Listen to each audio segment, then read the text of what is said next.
Bem, pessoal, então, bom dia, né? Mais uma vez, depois de tanto tempo que nós não nos vemos, né? Bom dia, bom dia. A ideia é sempre, pelo menos eu estou pensando assim, né? Como eu nunca tenho tempo para nada, todo dia eu acordo 5 da manhã, chego 11 horas da noite em casa, então eu estou procurando esse tempo que a gente está em casa para maximizar o nosso pacote de ferramentas, né? De pesquisa científica, né? Então, a ideia é que a gente possa aproveitar esse nosso tempo aí da melhor maneira possível. E aí, o que acontece? Eu recebi essa apresentação que o Cláudio vai fazer hoje, eu me reuni com o pessoal lá do ITA, com os pesquisadores do ITA, e aí papo vai, papo vem, levantaram a bola sobre essas ferramentas que o Cláudio vai mostrar, né? Ah, não, tem um conjunto de ferramentas muito interessante, que não sei o quê, papapá. E aí mandaram o link no grupo lá dos pesquisadores do ITA. Aí eu dei uma olhada assim na diagonal, né? Falei, pô, realmente tem algumas ferramentas aqui muito interessantes, né? Que realmente pode nos ajudar na pesquisa científica. E aí conversei com o Cláudio, aí o Cláudio, não, beleza, vamos fazer um bate-papo para mostrar essas ferramentas. E aí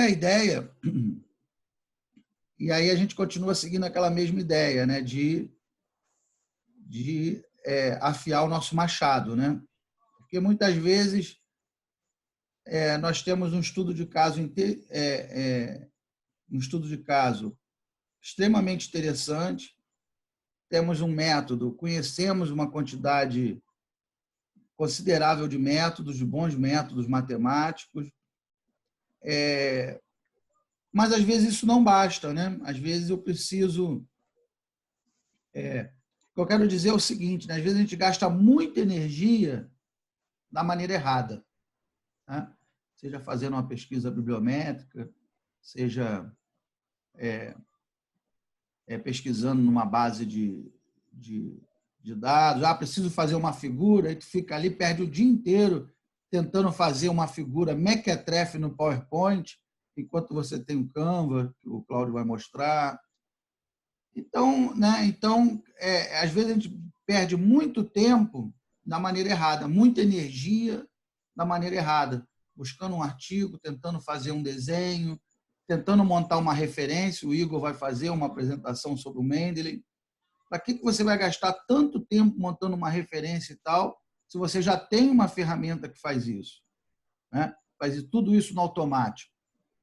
Então isso tudo essa nossa conversa tem a ver com aquela história de afiar o machado, né? Para a gente poder gastar energia com o que realmente interessa, que é propondo métodos novos, aprendendo a programar em Python e R. Esse é o filé, né? Esse vamos dizer assim, a gente precisa gastar nossa energia com a parte nobre da coisa, com a parte que realmente exige um raciocínio, né, analítico. É aí que a nossa energia tem que estar voltada. Eu não posso perder um dia inteiro tentando montar um sumário no Word, né? Perder um dia inteiro tentando montar uma lista de referência bibliográfica. Isso aí eu tenho que saber um software que eu jogo lá o que eu quero, plum, ele mostra, em 5 minutos ele monta o que eu quero. Entendeu qual é o espírito da coisa?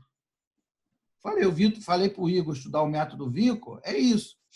Ele tem que gastar né, queimar a cognição dele nisso, nesse conhecimento nobre dos métodos, não em como montar uma referência bibliográfica, né? Não em aonde guardar os artigos que ele pesquisou. Isso aí não faz sentido. E acaba que é o que acontece. Quando a gente não conhece essas ferramentas, a gente perde mais tempo na gestão desse tipo de coisa. Ah, preciso fazer um fluxograma. Aí tu fica tentando fazer no Word. Aí sai aquele fluxograma bem a meia boca, bem cachorro, e você perdeu o dia inteiro para fazer e para ficar uma merda, né? enquanto tem uma ferramenta que em 2 minutos você faz aquilo e fica sensacional, né?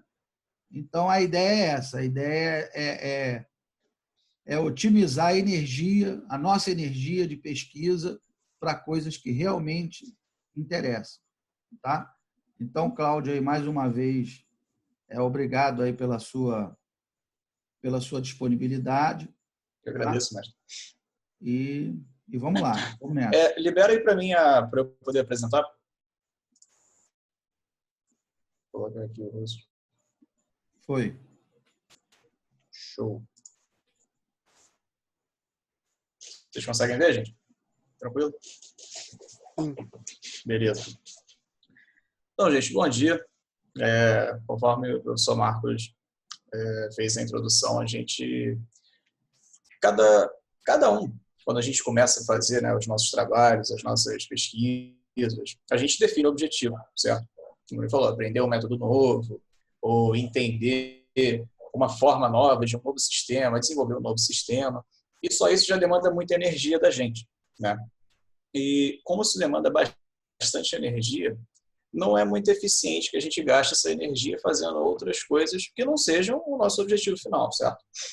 Então, com o decorrer do tempo, surgiram várias formas de conseguir realizar esse tipo de gestão, né? Coloquei aí o Hubble simbolizando como ele um produto de diversas mentes pensantes, cada um numa parte do Hubble, certo?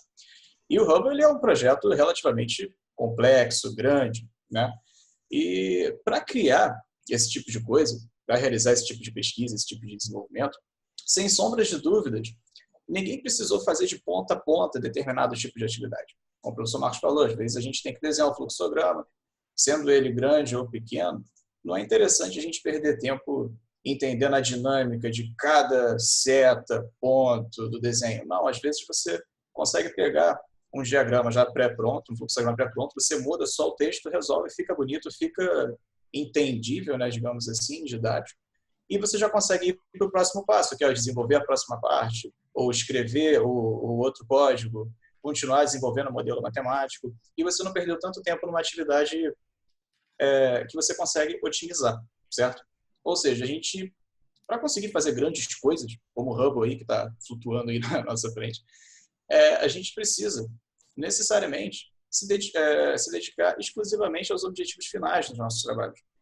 Então, é muito interessante que a gente conheça ferramentas de gestão de pesquisa para a gente conseguir otimizar melhor o nosso tempo, para a gente conseguir trabalhar melhor junto com a equipe, junto com o grupo de pesquisa em si, para que a gente não perca tempo em atividades que não nos são necessárias para aquele momento, beleza? Temos aqui o nosso sumário, que a gente já fez essa introdução aqui, bem, vai dar uma palhinha agora aqui depois. Nossa motivação, nosso objetivo ao apresentar essas ferramentas, os exemplos de fluxos de trabalho que tem envolvendo todas as ferramentas. Temos aqui separados 4 tipos de ferramentas de gestão de pesquisa, que são as tradicionais. Acredito que grande parte do grupo já conheça as tradicionais. Tem as modernas, que estão começando a ficar mais populares. As inovadoras, já tem umas mais desconhecidas, um pouco mais novas, e as experimentais, que são as praticamente 0 quilômetro que a gente tem aqui, que ainda está em desenvolvimento, alguma coisa, mas já estão disponíveis para uso. A gente vai fazer uma mão na massa aqui para poder usar alguma dessas ferramentas em uma aplicação real no nosso dia a dia, e por fim a gente conclui. Professor, o senhor está gravando? Ou quer gravar essa? Não vai? Estou gravando. Pensei nisso agora. Está gravando já? Beleza. Não está aparecendo aí para tu, não? Aqui para mim está aparecendo. Ah, não, está sim, está sim. Gravando no computador. Beleza, porque eu não tinha visto antes. Show de bola. Tem muitas ferramentas que a gente já usa sem ter muita ideia de que aquilo é uma ferramenta, é praticamente algo intuitivo, né? Como assim? Quando a gente começa a mexer com o computador lá atrás e tudo mais, ensinam para a gente Word, fazer alguma coisinha no PowerPoint, mexe aqui, mexe ali e tal. A gente tem essa noção de interagir com a máquina, mas às vezes acaba não enxergando como ferramenta. Porém, tudo que a gente trabalha acaba sendo uma ferramenta, certo?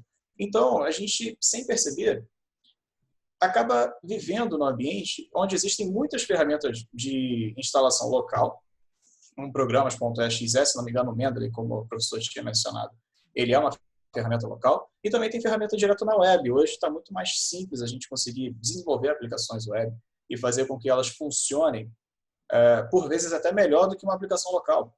Então, a gente vive num ambiente com diversas ferramentas.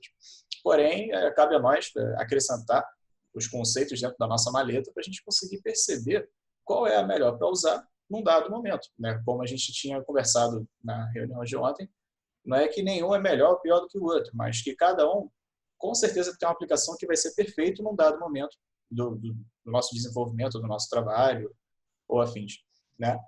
E o interessante também dessas ferramentas de gestão é que tanto as inovadoras quanto as experimentais, elas possuem processos que alteram o fluxo de trabalho, ou reduzem, ou flexibilizam.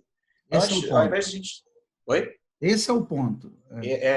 A gente quer bater bem nesse ponto mesmo, porque a gente segue o fluxo, né? Descoberta, análise, escrita, publicação, divulgação, avaliação, revisão, né? E ao invés de seguir sempre... O Igor mostrou, foi o Igor que mostrou, não, foi o Igor não, foi o Pablo, mostrou lá o VOS Viewer, né? Você vê, que negócio, uma coisa que você poderia levar meses. Na verdade, quando eu comecei a fazer o doutorado, a gente dedicava o primeiro ano inteiro só para revisão bibliográfica. Um ano para levantar os papers sobre o assunto, o que as pessoas estavam falando, para você identificar onde que está a lacuna, para poder propor porque uma tese de doutorado ela tem que ser inédita, né? Tem que falar uma coisa que ninguém nunca falou. Então, você tem que pesquisar tudo que estão estudando sobre aquele assunto no mundo para você achar uma brecha e aí entrar naquela brecha e fazer uma nova proposta. Então, você vê, a gente levava um ano só de revisão bibliográfica, né? O que estão falando sobre o assunto. Hoje em dia, isso não é mais necessário. Hoje em dia, se eu te der um mês, é muito. Você vai lá, usa o VOS Viewer, entra lá nas Scopus, não sei o quê, Web of Science, parará, joga lá no VOS Viewer, vê o que o pessoal está falando, pesquisa lá dentro de cada cluster, os artigos, e acabou. Em um mês você zera essa fatura. Né? Mestre, quer dizer, melhorou muito o fluxo de trabalho. Pensando aqui em fazer isso sem o VOS-Viewer, já é uma ideia assustadora, né? Imagina.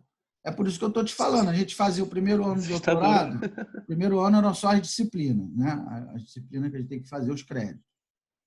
Aí os 3 anos seguintes eram para desenvolver a tese propriamente dita. Então, o segundo ano todo do doutorado era só para achar o gap, achar a lacuna que a gente ia entrar para propor a nossa solução. Né? Então, você perdia um ano só fazendo a revisão bibliográfica, o segundo ano todo do doutorado. Para aí, sim, você começar a pensar numa solução, no terceiro e no quarto ano. É por isso que a maioria das pessoas, se vocês observarem os professores assim, mais da antiga, né? Os jovens já têm essas ferramentas novas, mas se vocês observarem o pessoal já de 10, 20 anos atrás, vocês vão ver que a maioria, o doutorado tem mais de 4 anos. Ficou 5 anos do doutorado, 6 anos do doutorado, vai pedindo prorrogação. Porque quando o cara se apropriava... Não, agora eu entendi. Existe uma brecha aqui que ninguém nunca estudou e é o que eu vou propor uma solução. O cara já tinha 3 anos de curso.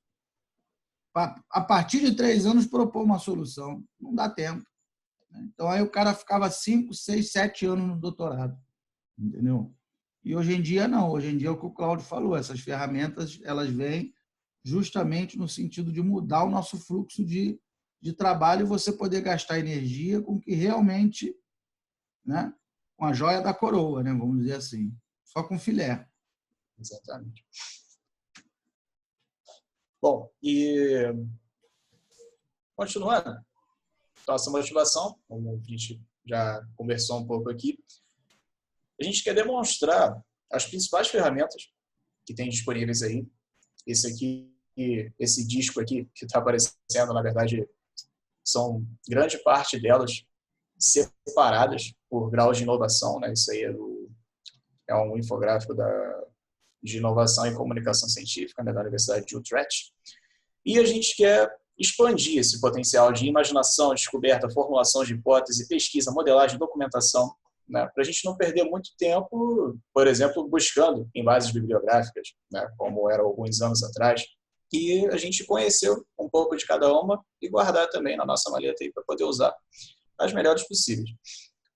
A gente vai trabalhar segundo esses fluxos típicos de trabalho, que é a descoberta, análise, escrita, publicação, divulgação e avaliação.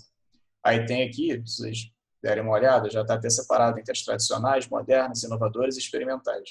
Não tem todas aqui que são citadas, não. Na verdade, durante o decorrer dessa conversa que a gente vai ter, que a gente está tendo, né?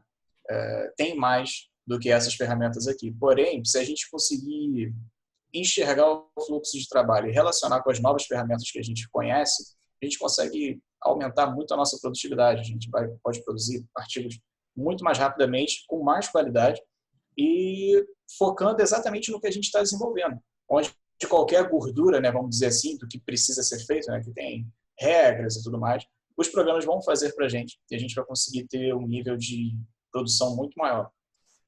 Pois bem, vamos lá. Vamos começar pelas ferramentas tradicionais, né? Tem o Web of Science, Scopus, SPSS, EndNote Web, Mature, Researcher ID, Scopus e Author ID e o Journal Impact Factor, né? Onde tem aqui nesse fluxo simples. Acredito que o pessoal aqui do nosso grupo conhece grande parte dessas ferramentas, elas estão aí há mais tempo no mercado, vamos dizer assim. E cada uma com a sua finalidade, né? A gente tem aqui o Web of Science. Acredito que essa base de dados ela é até muito usada por nós, né? Uma base de dados multidisciplinar, mantida pela Thomson Reuters, que apresenta artigos científicos de revisão, trabalhos de eventos, patentes selecionadas, permite a pesquisa por documentos, citações, fornece métricas para comparar citações de artigos, autores, enfim. Tem a Scopus.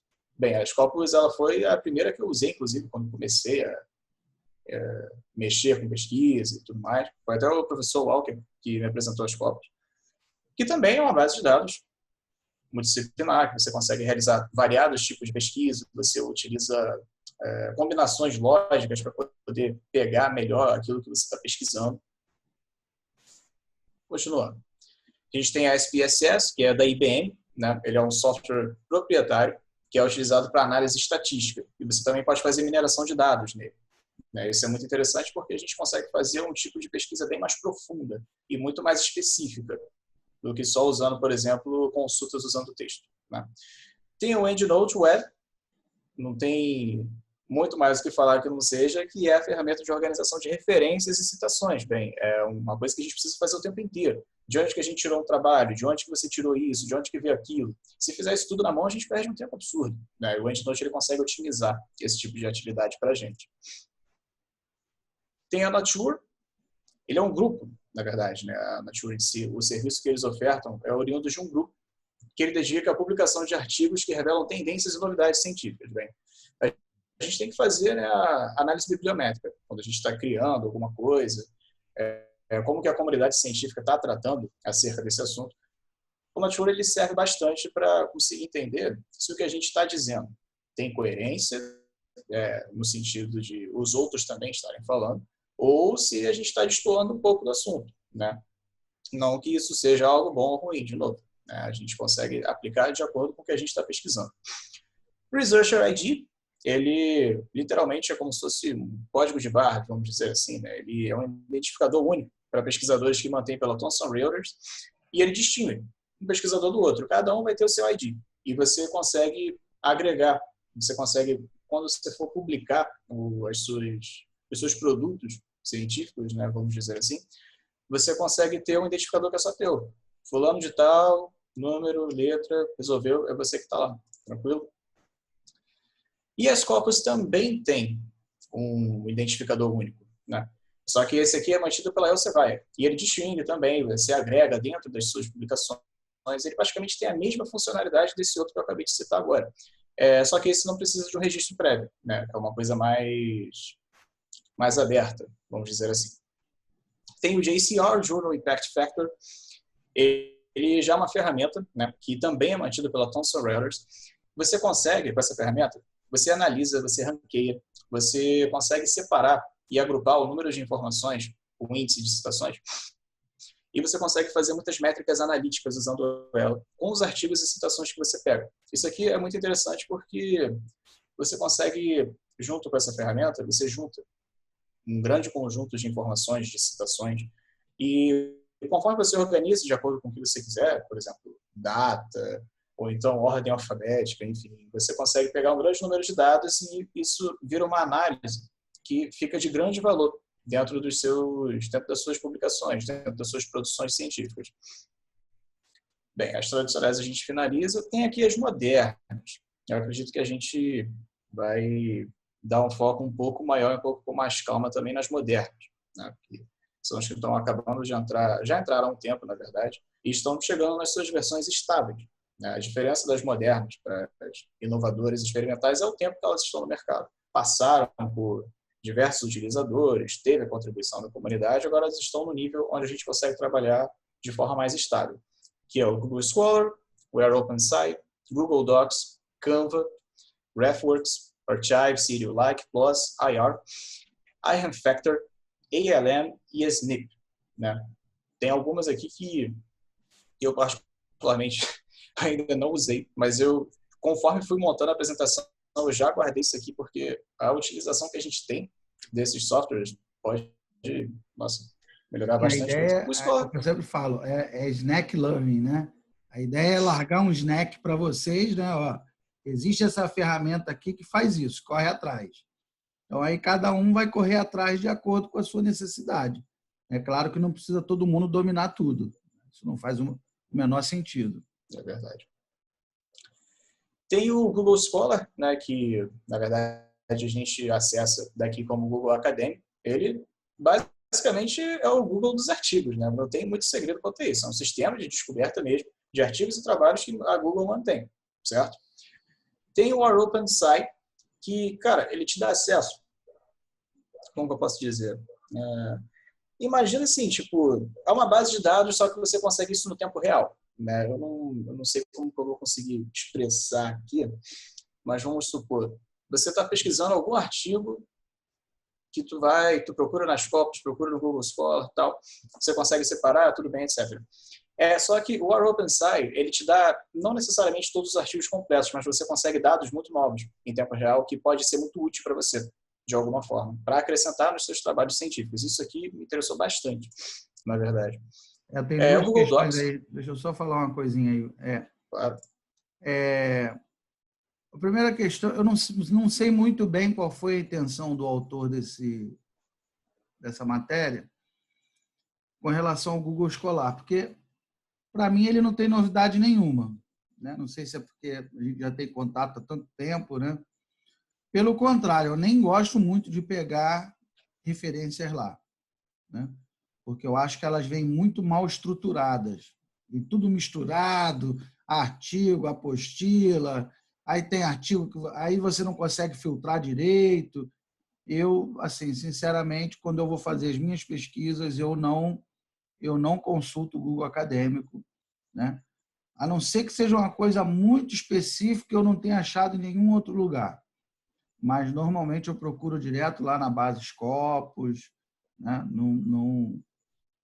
Eu não vou muito aí, não. Mas, enfim, como está lá na matéria, né? A gente comentou,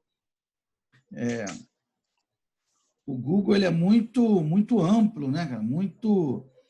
Então, assim, você acaba perdendo muito tempo fazendo aquela triagem e você já tem que ter uma certa experiência para realmente perceber dali o material que vale a pena do que não vale a pena, né? Então, não... Tem que separar o joio do trigo. Comandante, se o senhor me permite, fala. Claro. O Google tem o lado bom e o lado ruim, né? O lado ruim é esse que o senhor fala, ele não tem muito filtro, né? Então, a gente encontra lá desde reportagem, encontra website que você não sabe nem a procedência, o cara falando sobre um assunto com a maior propriedade, você não sabe qual é a confiabilidade daquilo. Ao passo que também ele permite o acesso, muitas vezes, a bons artigos que a gente não consegue encontrar na base Scopus. Não, então, consegue boa coisa. Essa sugestão do senhor é muito legal, essa ideia do senhor. No caso vocês tenham acesso ao Scopus, a ideia seria iniciar pelas Scopus. Não achei o que eu encontrei, tem um artigo aqui que é muito bom, mas eu não tive acesso pelas Scopus. Tenta pelo Google, porque às vezes ele te dá acesso a outro portal, aí você encontra aquele determinados artigos. Isso acontece muito comigo, né? Sim, Inicio pela Scopus, aí, não consegui, eu sei que existe o artigo, mas eu só tive o abstract, não consegui o artigo completo. Aí vou no Google e tá lá o artigo completo bonitão me esperando, entendeu? Então vale a pena seguir esse cronograma, né? O que a gente está conversando, na verdade, os assuntos eles vão se complementando, né? Interessante é isso, essa sinergia, né? O Pablo mostrou semana passada o VOS Viewer. E agora, com o que o Igor está falando, bate exatamente o que a gente está né, comentando. Então, eu preciso estudar sobre mineração urbana. Não faço a menor ideia de quem são os principais autores, né? Se você vai e joga no Google escolar, no Google normal, né? Ou no Google escolar, pô, aí vai vir, né, artigo lá do Zé das Couves, lá, vai vir um artigo, vai vir matéria de blog do Juca Baleia, vai vir, né?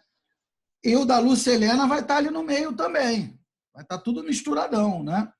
Então, você que não sabe que a Lúcia Helena é a referência no Brasil, você pode chegar a ela como pode não chegar, e provavelmente não chegará, porque no meio daquela avalanche de material, você não tem como supor que ela é a principal autora aqui no Brasil, né? Então, vejam como é que a gente fez, né? Foi isso que o Igor falou, nós entramos lá na base Scopus, filtramos lá, pegamos aquele arquivo da base Scopus, jogamos no VOS Viewer, porque na base Scopus também não é, dependendo do volume de artigos, também não é, embora ela seja muito mais restrita que o Google, mas mesmo ali também não é muito fácil, dependendo da quantidade de trabalhos, você também não consegue identificar quem são os autores-chave, né? Então, você pega aquilo, joga no VOS Viewer, e aí o VOS Viewer já te diz, os caras que mandam nesses assuntos são esses aqui, Tem esse aqui no Brasil, tem esse aqui, né, lá na França, tem esse outro na China. Então, você já vai ali no ponto, né? Agora, se você jogou ali, se você procurou lá na base Scopus, não achou o que você queria, ou só achou o abstract e tal, aí a gente procura no Google. Mas, pelo menos, você já sabe o que você está buscando no Google. Você não quer achar qualquer coisa. Pô, queria esse artigo aqui da Lúcia Helena, que não tem ele aqui na integral, né? Não tem ele completo. Aí você vai procurar esse artigo lá no Google. Pode ser que você ache ele em algum lugar, a versão integral, né? A versão completa. Então, você vai no Google, não é para procurar um assunto genérico. Você vai no Google para procurar um artigo específico. Já sabendo o que quer. Já sabendo o que quer. Exatamente. É assim que se pesquisa, né? E aí já vai com machado afiado, né? Você já diminui exatamente, aí o seu trabalho. Exatamente, já vai vezes. de demolidor já, entendeu? E outra coisa interessante que eu sempre converso com meus alunos, né, é a questão do plágio, né? Com essas ferramentas aí que nós temos, modernas, né? Cara, é praticamente impossível você copiar qualquer coisa que não seja pego se o orientador não quiser. Entendeu? Se o orientador quiser, ele vai achar que você copiou de algum lugar. Então, não tenta a sorte, porque vai dar ruim. Entendeu? Há 30, 40 anos atrás, a gente ia lá na biblioteca, pegava um livro de 1939, copiava um trecho, ficava por isso mesmo, não tinha a menor chance de alguém encontrar aquele trecho que você copiou, né? Hoje em dia isso é impossível, cara. Está tudo na rede. Qualquer coisa que você copiar de qualquer lugar vai aparecer, né? Então, quer dizer, antes eu ainda me dava o trabalho de copiar e colar alguns trechos do TCC, de dissertação no Google, para ver se ele achava aquele trecho, né? Então, eu ia fazendo uma amostragem no trabalho dos alunos, nos trabalhos, né? Hoje em dia, eu não preciso nem me dar esse trabalho. Eu pego o PDF completo, jogo lá no Plagiarismo, né, que é um dos softwares, pego completo em PDF e jogo lá. Ele já me dá uma estatística de quantos % foi copiado, a relação dos sites que você copiou e do lado o trecho do livro, do artigo que você copiou. Ele me dá a estatística, os sites e o trecho. um por um. Então, quer dizer, a gente tem que tomar muito cuidado com isso, na questão do plágio, que é muito séria. Ô Marcos, eu uso muito o CopySpy. Então, toda vez que eu fecho um artigo, eu já coloco lá para rodar. Bota para rodar, exatamente. Para ver se não vai. É engraçado que, tipo assim, eles... tipo, eu estava fazendo uns artigos que ele tinha estrutura similar com o que eu aprovei no SPOM no ano passado. Aí ele já falava, ó, esse teu artigo está não sei quantos % similar com esse aqui e te dava os trechos certinho que você fez, que você escreveu de forma similar. Certo. Aí já vamos mudar, né? Porque mesmo que seja o mesmo autor, né? Está plagiando a si mesmo. Então, a questão não é que não pode copiar. Você pode, só tem que referenciar, é só isso, né? Você pode fazer citação direta ou citação indireta, você só precisa referenciar aquele artigo, aquele material que você pegou. Mas isso é um outro papo. Depois a gente vai fazer um bate-papo sobre isso. Tá bom, vai lá, Cláudio. Show de bola. Senão a gente perde o foco. Bom, Google Docs, né? Eu acho que quem tem Android provavelmente já viu esse ícone aí no celular. Ele é basicamente o Microsoft Office da Google, que a gente geralmente tem acesso ao Docs, o Sheets e o Presentation, né? Que é vamos dizer assim, os primos do Word, do Excel e do PowerPoint. Tem algumas funcionalidades limitadas, mas todos funcionam direto na web. E isso expande muito as nossas possibilidades de trabalho quando a gente está no computador que não tem, né, algum desses aplicativos instalados. Então é só acessar a sua conta do Google, entrou lá, resolveu o que você tiver que resolver. O Canva. Eu, particularmente, eu gosto muito dessa ferramenta porque ela não tem bem um fim científico, né? A finalidade dela é outra. O Canva ele já tem templates pré-prontos de diversas resoluções para você fazer publicação.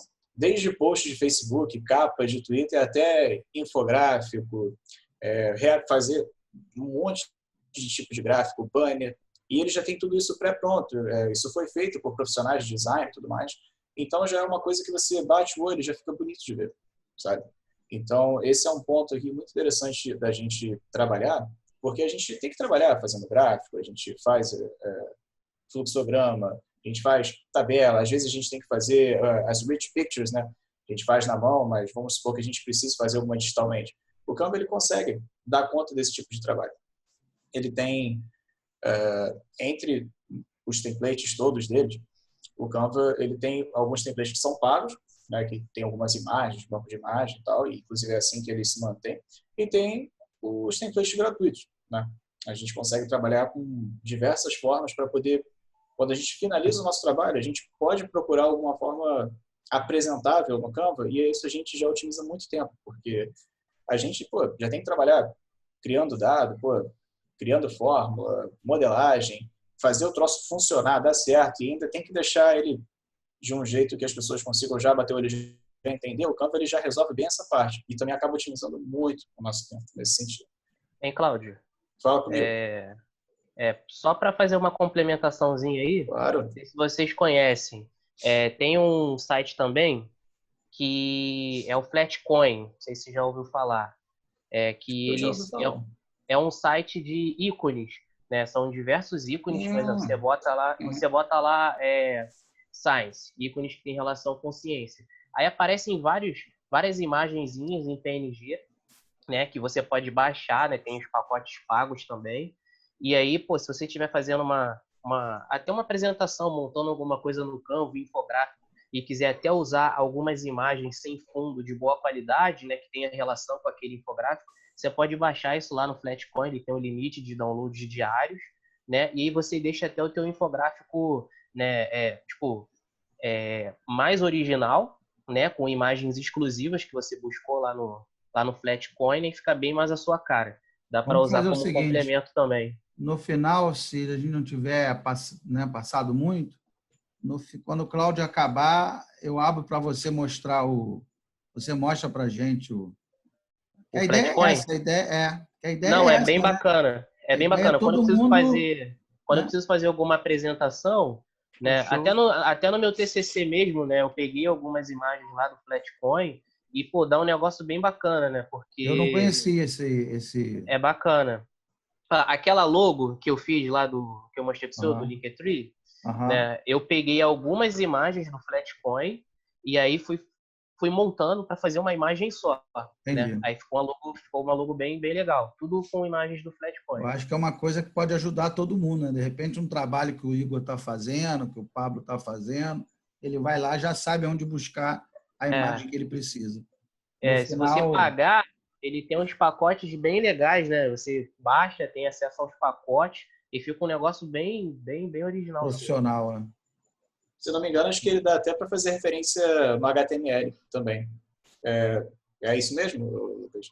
Não, funciona? essa parte eu não conheço, de referência a HTML. Eu acho que esse nome não me é estranho. Acho que eu usava isso quando eu estagiava de desenvolvedor web, eu pegava ícone e tinha referência direta. Isso é bom. É bem bacana. No final, se a gente parar para pensar também, né? A gente pode pegar os ícones lá e acrescentar no Canva. Aí já fica um trabalho super bem apresentável. Pode unir forças aí, né? Beleza. Vamos lá. RefWorks, basicamente, é uma outra plataforma de gestão de referências, só que essa aqui é mantida pela ProQuest, e eles usam a interface Flow, né? A gente tem diversas plataformas que fazem com que a gente consiga ter uma gestão boa de grande número de referências e citações. Cada uma é mantida por uma empresa diferente, então cada uma tem uma finalidade diferente também, né? Geralmente a gente consegue diferenciar uma da outra pelos filtros. Essa aqui eu separo por isso aqui eu consigo separar por aquilo lá, uma é paga, às vezes outra é parte de um pacote da outra. Mais uma vez, a gente está apresentando aqui diferentes formas para quando vê pelo menos a logo ou quiser fazer alguma coisa, gestão de referências. Aqui tem diversos que você consegue utilizar e você vê qual é a melhor que se adapta a você e a realidade do seu trabalho. Tem o Archive, ele é um repositório, né, que já existe há bastante tempo, desde 91, e ele permite que a gente deposite artigos e trabalhos que ficam disponíveis no texto completo, né? Tanto que ele é um .org, né? Então você consegue acessar sem problema e você pega um grande número de informações de artigos publicados há bastante tempo, né? Desde quando a internet começou a ficar mais popular, vamos dizer assim. SerioLike, você consegue, mais uma vez, gerir e descobrir referências e citações. Mais uma, de outra empresa, com outra finalidade e outros tipos de filtro que você consegue aplicar de acordo com a sua realidade e a realidade do seu trabalho. Tem o Plus, que, na verdade, ela é uma editora, né? Ela não tem nenhum fim lucrativo e você consegue publicar revistas de acesso aberto, né? Vamos dizer assim, é o open source das editoras de revista. Ao invés de você ter que fazer aquela relação toda para não sei o que, não, isso aqui já é um serviço um pouco mais tranquilo para caso você queira realizar esse tipo de publicação. Beleza? Tem o IR, que é o Institutional Repository. Ele é uma biblioteca, né? Biblioteca digital. Isso não é nenhuma grande novidade, essa ideia de biblioteca digital. Mas a diferença aqui é que ele reúne tudo isso também no acesso aberto. Não é, por exemplo, uma biblioteca digital de uma universidade X, você tem que pagar para acessar. Não, isso aqui você entra, resolveu, está tranquilo.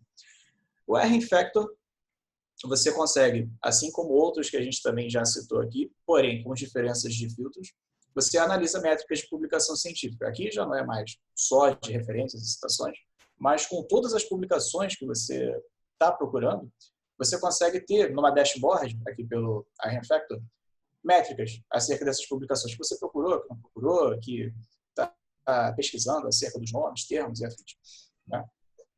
O ALM, né, o Article Level Metrics, ele, na verdade, também é um conjunto de métricas, só que ele tem um foco diferente. Aqui ele já tem um foco no acompanhamento de citações, né? Aquela anterior que eu falei que agora ela tem uma interface gráfica, mas é para publicações. Aqui já estamos falando de novo de citações. E você também consegue rastrear direto na web, pelo arquivo de base de dados XML, direto no site, por HTML, e também downloads que você faça de PDF, né? Aí você consegue reunir bastante informação de qualidade aqui. Por quê? Você pega a citação dos POPs, Web of Science, no Crossref, né, como está escrito aí, e serviços de referências que foi falado aqui na apresentação também, como SerioLike e o Mendeley, né? E, claro, ele também envolve algumas outras plataformas de mídias como Twitter e Facebook. Por que ele faz isso? Porque a gente está falando aqui de citações, né? O Twitter e o Facebook, obviamente, não são as melhores plataformas para a gente pesquisar a citação, né? Mas existem pessoas que têm os seus perfis e fazem também as publicações nesses perfis, Facebook, Twitter, e ele também tem uma partezinha destinada a isso. Então você também consegue puxar algumas do Twitter e do Facebook a partir desse Altmetrics aqui. Ele é bem diverso, né? Como vocês podem ver, ele tem bastante coisa que você consegue trabalhar. E, mais uma vez, varia do que você está fazendo dentro do seu trabalho, né? Aqui tem o SNP, Source Normalized Impact per Paper. Ele já faz um trabalho um pouco diferente, apesar de ter algumas similaridades com esse outro aí, que é o seguinte. Ele mensura a citação, o contexto da citação e o impacto que ela causou num determinado campo de estudo, né? Ou seja, você não está fazendo só uma gestão. Você está vendo e conseguindo mensurar, numericamente, o quanto que aquilo ali está tendo impacto dentro daquela área de estudo. Estou estudando sobre mineração de dados numa área Y, numa área X. O SNP, ele vira e fala, pô, o impacto disso aqui está em X% em relação a isso, em relação àquilo. Você consegue olhar. Basicamente, ele tem um sistema similar ao VOS Viewer, só que ele foca como que os periódicos de áreas diferentes, não é só de uma área, com base no impacto de fator normalizado. Você seleciona o que você quer ver, ele dá para você o impacto que dá em diferentes áreas também sobre sua seleção. Então, você não trabalha dentro de uma área só. Se você quiser uma visão mais global, o SNP ele com certeza vai servir para você em algum dado momento do teu trabalho. Agora, as inovadoras. As inovadoras são, acho que estão chegando aí, né, para a gente usa de uma forma não só em fase de testes, já tem algumas aí na sua versão mais estável, apesar de algumas atualizações, a gente também consegue otimizar muito o nosso tempo, que é o Mendeley, Zooniverse, Hivebench, L3, Colwys, Figshare, ResearchGate, ORCID, e Peerage of Science, junto também da Altmetrics. Beleza? Mendeley. Cara, o Mendeley, ele é muito bom, porque é o seguinte, tu instala ele no teu computador, ele na web, né? Ele também tem até uma versão, se não me engano, acho que ele tem uma versão web, não tenho certeza. Tem. Mas ele funciona, além de... Tem, Cláudio. Opa, pode falar? Não, ele tem uma versão web. Tem? Ele deixa todas as suas referências na nuvem. Aí, então você consegue trabalhar, puxar as referências em qualquer computador. Isso é muito legal. Perfeito. Eu vou falar disso semana que vem. Ele fica na nuvem e fica no desktop também. Pô, show de bola. Sim, senhor. Semana que Na vem... verdade, o Mendeley ele tem uma ferramenta que você cria um perfil e aí você já vai criando pastas, né? Eu quero fazer um artigo sobre mineração de dados, né? Usando o mesmo exemplo que o comandante deu. Então, você vai colocando nessa pasta todos os artigos que fazem referência a esse assunto, né? Então, tu vai montando o teu banco de dados específico daquele artigo. Eu quero procurar uma referência daquele artigo. Vai estar lá tudo bonitão na pasta mineração de dados que você criou na nuvem, né? Então, isso aí é um adianto de vida absurdo. É absurdo, é. Semana que vem o Igor vai falar só sobre... Porque o Mendeley não é o único, né? Nós temos vários. Temos o Mendeley, o Zotero, EndNote. Então, o Igor vai dar uma pincelada geral e vai nos aprofundar no Mendeley e vamos fazer uma atividade também no Mendeley. Abrir um perfil, salvar um artigo lá, fazer uma pesquisa. Então, teremos um encontro específico só para falar nesse tipo de ferramenta de gestão de referências. Isso aí é o máximo de amolar o Machado, mano. Isso aí é o máximo. Eu cheguei a mexer um pouco com o Mendeley, mas... Isso aí transforma o Machado numa serra elétrica, né, comandante? Pois é, você... Pô, destrói uma floresta inteira. Acho que eu até falei no WhatsApp com o senhor, né, mestre? Cada ferramenta aí é aquela portinha do pica-pau, né? Você abre, tem mais 10 aí funções. E cada dia que passa eu fico pensando assim, cara, se eu tivesse visto isso ontem, eu teria usado de outra forma, tipo, teria sido muito mais fácil. Mas também não adianta você querer aprender tudo, que aí você perde o foco, né? Você tem que buscar aquela ferramenta que realmente vai ser útil para você, né? Nem tudo é útil para todo mundo, né?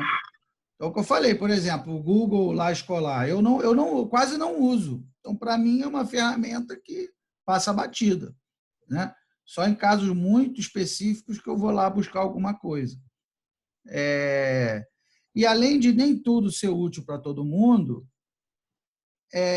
muitas delas fazem a mesma coisa. Então, não faz sentido o que eu estou falando, né? O EndNotes, o Mendeley e o Zotero, eles são praticamente idênticos, eles fazem a mesma coisa. Então, não faz sentido eu aprender os três, né? por exemplo, a principal diferença do EndNote é que ele é pago e é caro, né? Então você, não quero pagar, então ele já está fora. Então aí fica o Zotero e o Mendeley. Aí você dá uma olhada mais ou menos nas características de cada um e escolhe um, né? E vai com ele até o final. Então também tem isso. Não tem muito sentido a gente querer aprender tudo de tudo. Dar uma pincelada geral, é isso que o Cláudio está fazendo, né? Dar uma pincelada ali. E eu acho que isso aqui, para mim, pode ser útil. E eu acho que essa plataforma aqui, eu vou dar uma olhada. E aí cada um vai selecionando aquilo que lhe parece conveniente. Esse foi o propósito aqui da nossa discussão. Show de bola. Tem as Universe, que é como se fosse um grande sistema de fóruns, onde, conforme você vai realizando suas pesquisas, as pessoas também vão contribuindo com seus esforços voluntários. Né? Como assim? Dá alguma observação a mais, diz alguma coisa acerca de um artigo X ou Y, responde alguma coisa que tu perguntou. É muito legal como se fosse uma grande comunidade, mas acho que isso pode entrar também na questão dos filtros. Né? Eu acho que isso acaba influenciando um pouco, porém, fica aí a pincelada, fica a ideia aí para quem quiser dar uma olhada. Tem também o Hivebench, que é o seguinte, você consegue, dentro de uma plataforma só, ela pega um pouco de tudo do que a gente falou aqui agora, que é o seguinte, você publica, tu rastreia, organiza, tu encontra, você tem uma dashboard também para métrica. Ela é muito interessante, porque ela pega um pouco de cada, mas, claro, não tem um nível muito grande de especificidade se você usar, por exemplo, uma ferramenta específica só para métrica, só para publicação, né? Mas ela consegue resolver bastante problema aí numa tacada só, né? Tem a Authorium, que ele é um editor. Ele também é aberto, ele é um editor gratuito. E você consegue, basicamente, subir documento, você gera, você compartilha. Né? Ele tem um serviço até relativamente simples, mas que, por conta da comunidade de pessoas que costumam usar a Authorium, pode ser interessante para você conseguir publicar e editar os seus documentos sem nenhum tipo de problema, porque ela é gratuita e também é aberta. Beleza? Tem a Cowes. Mais uma vez, cara, acho que o que a gente mais tem aqui é a ferramenta de gestão de referências, porque essa aqui, se não me engano, já deve ser a quarta ou a quinta. Mas, como o professor Marcos falou, a diferença entre um e outro é muito pequena, mas existem diferenças. Isso aí fica também do nível de interesse da pessoa em realizar esse tipo de atividade usando o sistema de gestão de referências. A Calvis ela é um sistema de gestão de referências gratuito. Não tem muito o que falar de diferente em relação aos outros que a gente já conversou aqui. Bom, tem o ThinkShare, que ele já é um pouco mais novo também, e ele é um repositório que você sobe, compartilha, gerencia, faz tudo o que você quer compartilhar com o seu público dentro de um sistema onde está na nuvem. Né? Você consegue conversar com o sistema em si, subindo as suas publicações numa nuvem só. Então, onde você estiver, você vai conseguir tirar de volta, baixar, subir, sem nenhum tipo de problema quanto a isso. Bom, Peergy, uma outra editora internacional de acesso aberto, é ótimo para fazer determinados tipos de publicação, de edição. Tem o ResearchGate, né? Basicamente, ele é uma rede de pesquisadores, rede de pesquisas, que você consegue criar o seu perfil, adicionar suas publicações, ver suas métricas de visualização dos outros em relação a você, de você em relação aos outros. É uma rede social de pesquisadores para pesquisadores. É muito útil para você conseguir manter em contato e fazer o seu networking dentro da comunidade científica. Né? Esse aí é surreal, esse aí é muito bom. Eu gosto do ResearchGate, né? Por quê? 2 motivos principais. Primeiro que você coloca lá as suas... Por exemplo, o Igor, teve lá o artigo aprovado agora, o Lucas, o Cláudio também. Você coloca lá o seu artigo lá no currículo Lattes, e o que acontece é que depois você não sabe mais onde está aquele artigo. Chega uma hora que você já tem tantos artigos, caramba, eu botei um artigo no Emepro em 2013, como é que eu faço? Aí tu fica igual um desesperado procurando os anais do Emepro, aonde está o teu artigo. Aí você vai lá no site do Emepro, o site saiu do ar. Né? E aí quer dizer, se saiu do ar, você não consegue mais ter acesso ao seu artigo. Né? Ou às vezes você precisa do seu artigo ali à mão, né? Rápido. Dá uma olhada em tal artigo que, tinha um artigo que resolvia esse problema. Aonde que ele está, cara? Então, o que acontece? No Lattes só tem o título do artigo, não tem o artigo, entendeu? Então, é uma maneira de você colocar todos os seus trabalhos num lugar só. Como se fosse um armário, né? Uma estante. Salva tudo. Onde você deixa tudo ali. Você vai salvando ali os seus trabalhos. Se alguém quiser ler, tu manda o link, né? E se você quiser rever o trabalho, você vai lá, dá uma olhada. Está tudo ali, num lugar só. Então, isso eu acho muito bom. Pelo menos para mim, é uma coisa que faz a diferença. Comandante, e o legal é que ele também interliga os próprios autores, né? Por exemplo, esse artigo que a gente publicou juntos na revista Augusto, o senhor adicionou primeiro que eu e me colocou como um dos autores, né? Aí chegou um aviso para mim. Marcos Santos. Não precisa nem você colocar. Me colocou como autor. Aí eu só apertei OK. Quando eu apertei OK, automaticamente já puxou para o meu dashboard lá de autor. Exatamente. Isso aí é um adianto de vida muito absurdo. Só um trabalha, não tem por que 5 trabalhar. O primeiro que trabalhou, colocou, incluiu quem são os autores ali, os outros só recebem o AFI. Você é autor realmente? Sim, clicou, já está automaticamente no teu dashboard. Exatamente. E no outro dia, e outra coisa, você acha muita gente boa no ResearchGate. Muita gente boa. Né? Então, por exemplo, no outro dia eu estava com uma dúvida sobre o método Prometer, que é a pesquisa que nós estamos fazendo com o Miguel, né? O Miguel está fazendo lá no INE. Você acha que eu fui perguntar para alguém, que escreve sobre o Prometer e não sei o quê? Quem foi que eu achei no ResearchGate?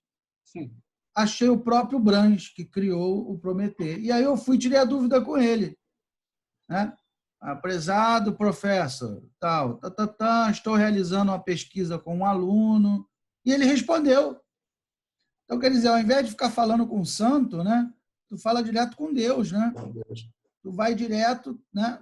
Então, você acha pesquisadores da mais alta... E eles respondem. No outro dia, eu mandei tirei uma dúvida com Giuseppe Munda. O Munda também é um autor... um pesquisador também de primeira grandeza. Com Jonathan Rosenhead. O Jonathan Rosenhead escreveu aquele livro... como é que é? Aquele Rational Analysis for a Problematic World. Ele é o pai da complexidade, né? Um dos autores que falam sobre problemas complexos. Jonathan Rosenhead, Ralph Kinney, que fala sobre Value Focused Thinking. Eu estou pesquisando agora esse assunto.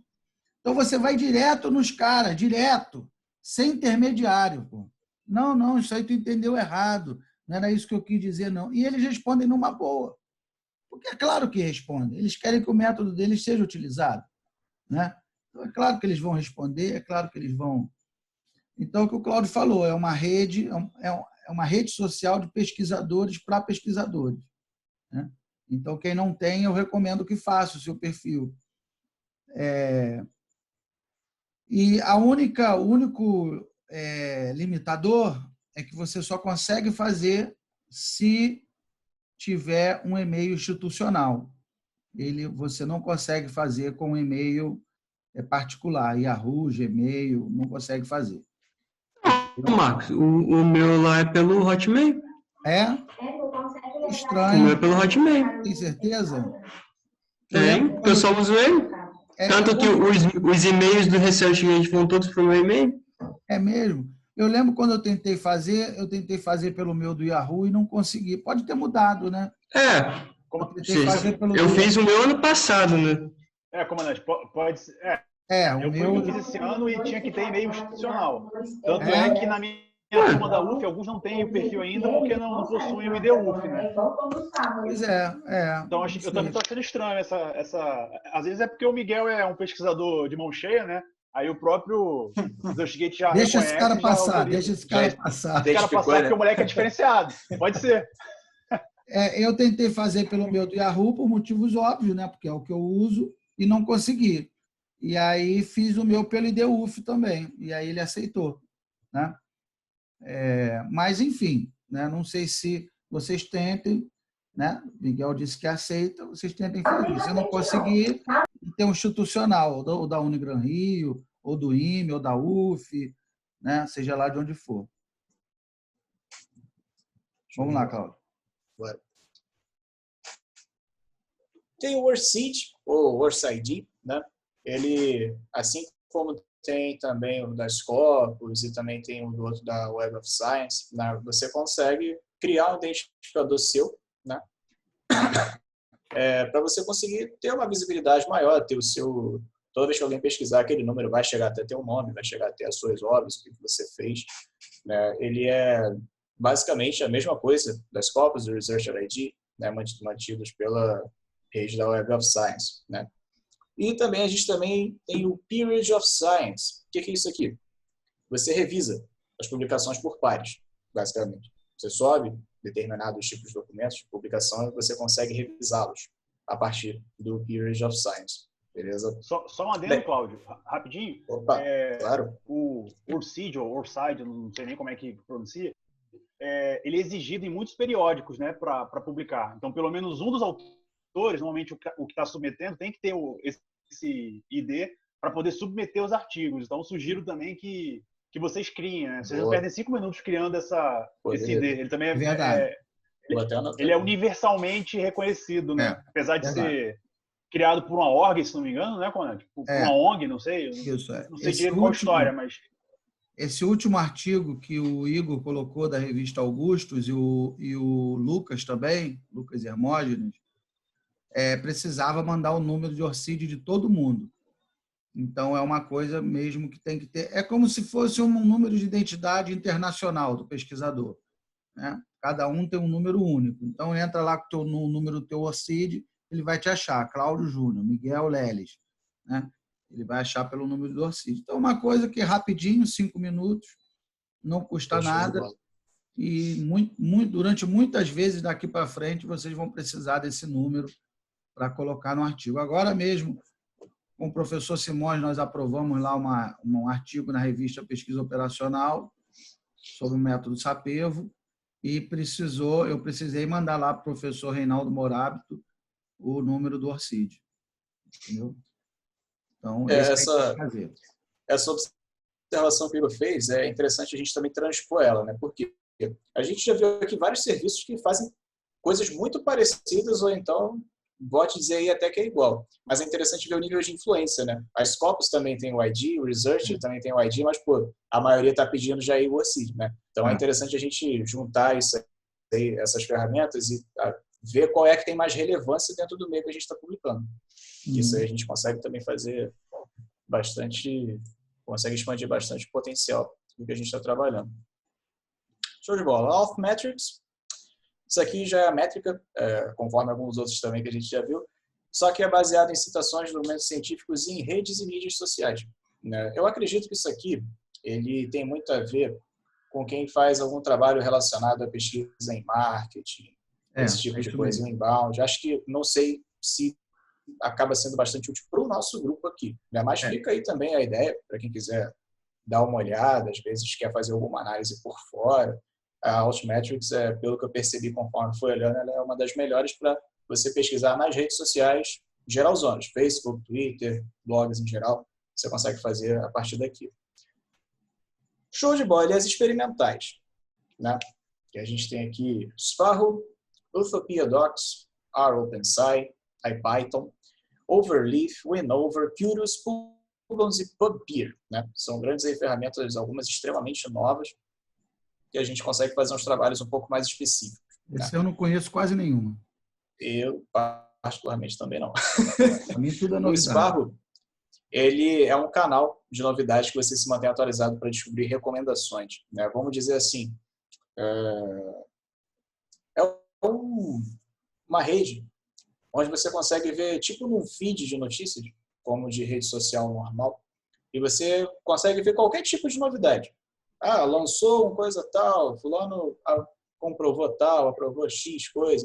O Sparrow, ele tem esse tipo de informação para você, né? Tu cria uma conta e consegue enxergar essas informações sem muito problema. Tem o Utopia Docs. Ele basicamente, você consegue explorar, olhar, retirar, suprimir dados de conteúdos em PDF, né? E também conteúdos online. Ele segue uma lógica semelhante a essa que a gente estava falando no início aqui da apresentação sobre os plágios, né? mas ele funciona a partir da extração e também de olhar os dados estatísticos, beleza? Continuando, tem o OpenSci. Você consegue, acessando e criando uma conta aí. Você Depois pega eu falo, dados tô científicos. escutando a aula aqui. Opa. Ah, tá. Tranquilo. Aqui você consegue ter acesso a dados científicos, textos completos, você tem impacto também em tempo real. Esse OpenSci, na verdade, ele foi até citado também nas tradicionais, mas é porque ele está numa versão em atualização agora. Por isso que ele foi colocado aqui de novo. E você consegue ter um grande número de informações na hora. Tipo, sei lá, agora são 11h20. Se tu acessa lá 11h20, última atualização, X coisa, resolveu. Esse IPython, ele me aparentou ser bastante interessante. Por quê? Na verdade, ele é um ambiente computacional que você consegue fazer. Esse aqui é muito interessante para o nosso grupo, porque ele basicamente... Esse aí o olho já... entendeu? Você olha aqui, já... basicamente tudo que a gente faz aqui. Tu bota código, você faz rich text, você bota modelos matemáticos, você gera gráfico, você insere gráfico, mídia, você puxa arquivo, você pode botar também base de dados nele, né? Então, assim, ele já tem bastante a ver com o que a gente trabalha. Esse aí alguém vai ganhar isso aí para estudar e fazer uma apresentação. Alguém vai ganhar esse presente aí. Eu acho válido uma conversa sobre esse aqui, porque basicamente ele reúne tudo dentro de um sistema só do que a gente faz. Isso pode otimizar muito o nosso tempo e aumentar muito o nosso poder de fogo também, se a gente usar um sistema desse. Show! Eu também tenho Overleaf. Aqui você consegue fazer também um compiladão, né? Você consegue publicar, tu revisa, tu edita, compartilha. A gente vê também bastante sistemas que fazem esse tipo de atividade. Porém, fica a observação de pesquisar qual tem mais relevância dentro da sua área. Eu estou usando o Overleaf agora. O Overleaf é como se fosse o Google Docs. Você coloca lá um documento, estou fazendo um artigo, eu, o Igor e Cláudio. Coloca lá o documento e os três da sua casa vão mexendo no documento, né? De forma colaborativa. Para não ficar aquela guerra de versões, né? Versão 1, mandou para e-mail. Versão 2.3a. Versão 3.1. Versão final. Final. Absolutamente final, acabou. Agora é isso mesmo. É a realidade. Versão agora vai. Então, para não ficar isso, você coloca lá, né? E todo mundo vai trabalhando em cima. E aí aparece quem fez a última atualização, né? Cláudio atualizou domingo, Marcos atualizou, né? O diferencial dele em relação ao Docs é que ele já faz no LaTeX, né? Que é interessante aí para o Miguel. O Miguel está trabalhando, acho que o Miguel deve estar trabalhando no LaTeX, lá no IME. Eu ia até comentar isso agora. Lá eles pediram, né? Pediu com carinho. Pediram com carinho lá para todo mundo usar. Aí, no início você fica meio assim, mas depois que você vai usando, você se acostuma, ele se torna até mais prático. E hoje tem muito, assim, basicamente, se eu não me engano, o SBPO, Energep, tem vários. o ICON, eles já estão, além deles disponibilizarem o template em Word, eles já estão também colocando o template em LaTeX, que aí você pode usar já direto e, assim, você sai daquele probleminha de formatação, né? De você mexe lá na página 1 e desequilibra lá na página 15. E ele mantém essa formatação certinho. Nesse quesito, ele se torna mais prático. E aí você gosta muito do LaTeX, né, Miguel? Já aprendeu a mexer no LaTeX? Não, já. Agora, os documentos lá do IME só podem ser por aí. Então, aquela proposta que eu fiz, o formulário é só por ele. Muito bom. Só que aquilo, cada instituição ou congresso, eles já disponibilizam o modelo deles, entendeu? Eles vão lá, criam a regra do jogo, né? As regras lá, e você só vai inputando texto e imagem. Aí já sai no formato, se torna mais prático, você não gasta muito tempo. E quanto à referência também, você tem um arquivo só de referência, onde eu vou, por exemplo, o lado do IME assim, ele te dá assim, referência de livro completo. Aí você preenche os dados do livro. a referência de artigo em Cipós, você preenche os dados. E aí, quando você referencia no texto, já faz tudo automático. Ele já faz a parte já faz o referenciamento no texto automático e como ele vai fornecer aquela referência, né? Lá na parte de referência, a estrutura. Comandante, né? esse aí é a verdadeira terra elétrica, hein, comandante? O Miguel falou tão bem do LaTeX que eu acho que ele vai dar uma aula para a gente. Calma, deixa um pouquinho mais para frente. Mas é aquilo, é o que eu estou falando. Isso tudo. Vai explicar para a gente, ele vai dar uma aula sobre o LaTeX para gente. Mas é aquilo, você tem restrições. Por exemplo, para você usar o LaTeX lá na UF, por exemplo, a UF tem que ter um modelo deles. Uhum. Lá no IME a gente usa porque o IME criou. O pessoal da computação lá. O pessoal da computação lá forçou, aí eles criaram o modelo. O aí SBPO também. O SBPO já tem. O SBPO também já tem. Então, futuramente vai começar assim. O IC1 já veio também com ele, mesmo eu tendo usado o do Word lá, ele já veio também. Então, a maioria dos congressos agora já estão imputando esse template em LaTeX. O padrão vai passar a ser o LaTeX. Isso é questão de tempo. Vai. Né? Daqui a pouco todo mundo vai abandonar o Word e vai passar para o LaTeX. É uma coisa que vocês precisam colocar no radar de vocês também, aprender a manobrar no LaTeX. E daqui a pouco que foi a justificação? Fala. Qual que foi a justificação lá do IME? Quando eles trabalhavam com o Word, qual era o problema? O cara entregava a dissertação, aí ele tinha um problema, entregou com algum erro de formatação. Aí eles tinham que mandar para o cara de novo para corrigir e tal, aí demorava. Então, o cara se formava e ficava não sei quanto tempo para conseguir publicar aquela dissertação lá. E agora não. Você não tem como errar. Tecnicamente, assim, errar. Se você só colocar o texto, já sai tudo certinho. Então, já está no padrão deles. Formatação, você não vai errar. Então, você só vai ter erro de, assim, seu mesmo, né? Mas quanto à formatação, não vai ter mais problema. Vários lugares... O LNCC só usa LaTeX. Está escrito aqui, ó, no overleaf, ó, Write LaTeX. Né? Pegando o gancho, comandante, no que o Miguel falou, nós enviamos semana passada um artigo para a Fiocruz, né, para o Caderno de Saúde Pública.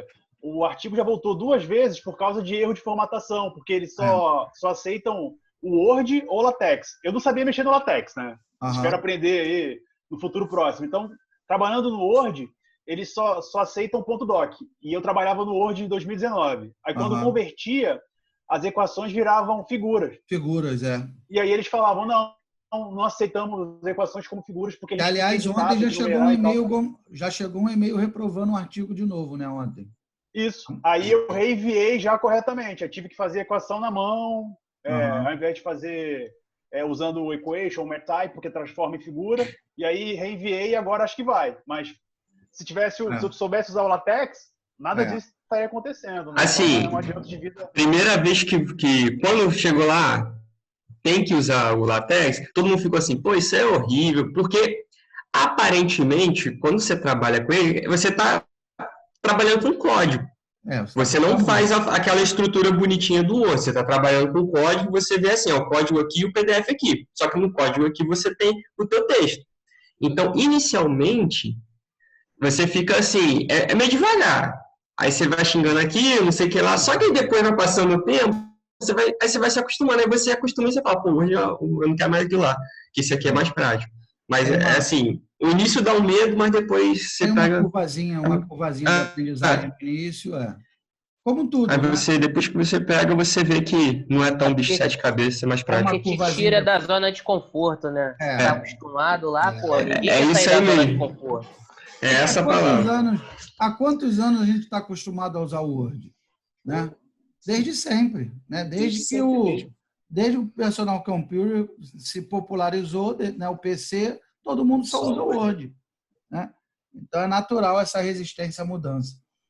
Mas a coisa caminha para, no curto prazo, aí 5 anos, no máximo 10 anos, toda a pesquisa científica ser no LaTeX. A coisa caminha para isso. Então, aí é o que eu falei, o Overleaf ele é igual ao Docs, só que ele permite compartilhar no LaTeX. Eu estou escrevendo um artigo agora para o SBPO do ano que vem. Olha só, então comecei a escrever um artigo para o SBPO do ano que vem. Estou fazendo uma pesquisa com um outro comandante lá na Marinha, e que aí a gente está fazendo, ele colocou lá no Overleaf, aí eu faço a minha parte, ele faz a dele. Então, dessas ferramentas que o Cláudio mostrou aí mais novas, acho que essa é a única que eu estou usando. Mas aí o Miguel já aquece para a gente montar uma aula aí sobre o LaTeX. Aí eu vou ver, depois eu vou... Uma coisa rápida, nada... Não, depois eu baixo lá. O SBPO desse ano tem, não tem? Tem. Depois eu vou baixar lá, eu dou uma olhada, dependendo a gente faz uma apresentação utilizando. Como é que baixa, os principais comandos, né, para escrever. É basicamente o básico de um assunto requer. É o basicão. Depois artigo. Cada um aprende sozinho, né? Não, isso a gente dá para montar assim. Vamos lá, Cláudio. Show. Acho que a gente chegou a comentar, né, sobre o Winover, né? Que você submete, você faz análise, tu arquiva, publica. É mais uma plataforma de publicação científica que fica aí a ideia para a utilização, né? Tem o Kudos, que isso aqui, na verdade, ele tem uma finalidade para ajudar você a ter uma visibilidade maior, né? Você consegue encontrar trabalhos, encontrar também referências de trabalhos através dessa plataforma, né? Eu, particularmente, também não a conheço muito a fundo, mas eu acredito que ela tem uma finalidade semelhante com as outras de pesquisa e gestão de referência também. Provavelmente deve ter algum tipo de influência dentro de alguma área específica de pesquisa, mas você consegue encontrar variados trabalhos dentro dessa plataforma também, né? Tem a Polos, ele é um site e também é um serviço para pesquisador, né, que você consegue registrar, tu discute, você recebe também um sistema de créditos, acho que esse é o diferencial dele. Você consegue crédito por revisão de par de publicações acadêmicas. Você publicou um negócio, alguém leu aquilo ali, pá, não sei o quê, pô, show, um crédito. Como se fosse um likezinho acadêmico, né, se a gente comparar com o Facebook. Ele é bastante interessante, ele é novo até, não tem nem 10 anos isso aqui, então acredito que isso também vai ser bastante interessante para caso a gente consiga fazer algum tipo de atividade que envolva esse lance de recebimento de créditos. Isso acaba sendo uma forma de autenticidade do seu trabalho, certo? Bom, por fim, tem a PubPeer, que isso aqui é uma comunidade online. Você discute resultado, você posta pesquisa, o que você achou disso? Eu acho que é assim, eu acho que é assado, o que tu acha? Eu acho que, sei lá, tá certo, tá errado. Enfim, você consegue juntar pessoas interessadas no assunto e vocês discutem aquilo ali por meio dessa plataforma. Tranquilo? Agora, o grande mão na massa, que a gente curte aí a dessa, né? Eu botei aí de novo o círculo envolvendo todas essas plataformas que a gente falou, para ficar aí aberto o que é bom a gente fazer agora dentro do nosso tempo também, né? São 11h30 agora. O Lucas chegou a comentar, né, sobre o Flat como a gente também falou aqui. Eu estava pensando, né, em mostrar o campo. Vamos fazer isso. O Lucas pega lá uma figurinha lá e aí o Cláudio usa a figurinha lá no Canva. Vamos aproveitar. Show de bola. Como é que é? Eu tenho que parar o share aqui para passar para ele? Stop share. Tá. Vai lá, aí Lucas. Aqui para mim é screen share, né, mestre? Share screen, isso. Share screen. Share screen. Aqui. Vocês estão vendo aí? Tá, abriu aí. Flatcom. Sim. Isso, então. Aí não sei se vocês conheciam, né? Aí aqui ele dá os ícones, né? Que você quer pesquisar. Tem alguns que são pagos, né? Tem os bem interessantes. Se a gente for pesquisar, né, um exemplo, algo voltado para a ciência de dados, aí ele já meio que aparece na Data Science. Data Science. Só o date.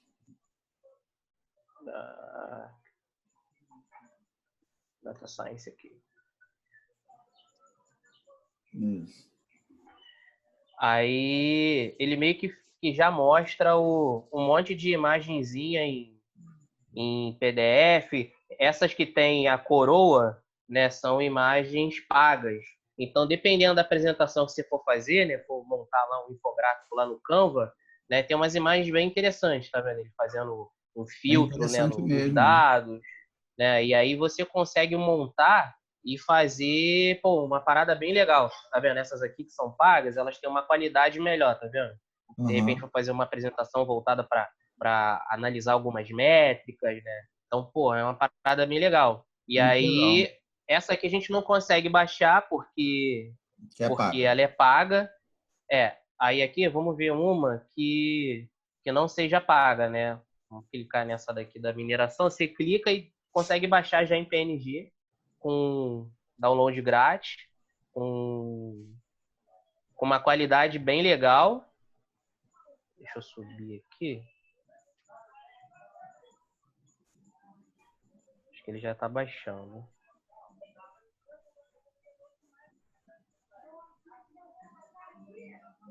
Aí ele já baixou. Já.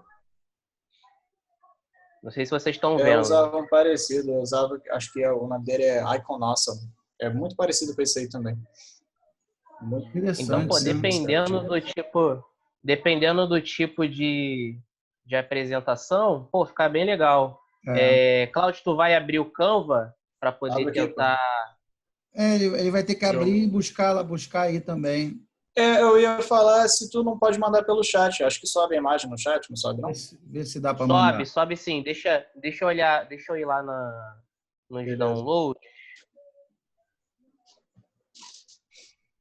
Ô, Lucas, eu aprendi um tempo atrás que esse atalho aí do FlatIcon, ele tem uma coisa interessante, né?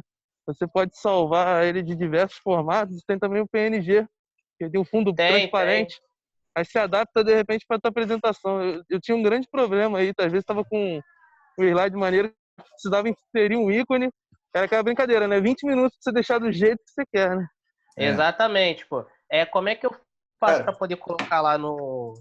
Subir a imagem lá. Arrasta e joga lá. Eu tô só tentando... Isso aí que tu falou, Pablo, me lembrou. Tem um site... Aqui, ó, Lucas, tá aqui em cima. Tem aqui file lá no chat. Aí, lá no final vem Your Computer. Eu não sei por que ele não é muito conhecido. Tá. Eu aprendi... deu uma travada aqui. Mas é um site que eu usava ele quando eu trabalhava também estagiando, que é remove.bg. Você bota qualquer imagem lá e ele usa inteligência artificial para tirar o fundo da imagem e sai praticamente perfeito. E também o negócio é gratuito, cara. Isso é uma mão na roda. Botei aí no chat também, se quiser dar. Joguei aí. Tá vendo? Aí tem até umas... mais uma atalho aí. É sensacional, cara. Se estiver falando sobre gráfico, tá vendo? Aí tem um pacotão aqui, aparece as que são relacionadas. É bem bacana. Joguei lá no chat. Interessante. Show de bola. Rapaz, esse papo tá ficando interessante essa nossa conversa, hein? Tá ficando alto nível, né? Não, é bem bacana, pô. Dá pra bem uma parada bem legal. Valeu mesmo. O padrão. Vai lá, stop vou share. Tirar agora, aqui, tá? Vai. Stop share. Agora volta pro Cláudio. Beleza. Vou colocar aqui. Deixa eu só baixar a imagem também. Canva. Estão conseguindo ver aí o Canva? Sim. Beleza. Canva.com, site relativamente aí simples. Você consegue entrar com a tua conta do Google, ou se você quiser criar uma por fora, também não tem problema. E o Canva, cara, ele é muito diverso. Logo, story, capa, isso aqui é que tem a demanda maior, por isso que aparece no início. Aí tem animação, você consegue fazer currículo, casita, cartaz, panfleto, apresentação. A gente não precisa mais ficar tão preso ao PowerPoint, né? Ele já tem templates ótimos de apresentação, vou até deixar aberto aqui na segunda aba. Vídeo, infográfico, cartão, panfleto. Você pode até contar a sua história nele, montagem de foto, banner para blog, sabe? Capa de livro. Capa de livro também pode virar também uma capa boa para algum outro tipo de atividade, publicação científica, certificado, cardápio. Cara, isso aqui é absurdo. Isso aqui é o mundo, né? Mas, e por ser um mundo, também se adapta à nossa realidade. A gente consegue fazer gráfico, a gente consegue fazer bastante coisa. Deixa eu ver se já aparece aqui na frente. Se não apareceu, dá para pesquisar ali em cima também. Pô, fatura, boletim, carta, plano de aula. É doideira isso aqui. E a gente vai fazer o que aqui? Vamos fazer um gráfico, um infográfico? Um gráfico, faz um... Vamos fazer um fluxograma. Fluxograma? Se tiver A aí, gente sempre usa, né? Se tiver aí, fluxograma. Aí. Rapaz. Deixa eu ver. Qual que vocês acharam melhor desses aqui? Isso aqui parece legal, esses dois aqui. Pode ser um desses dois aí. Pode ser esse aí,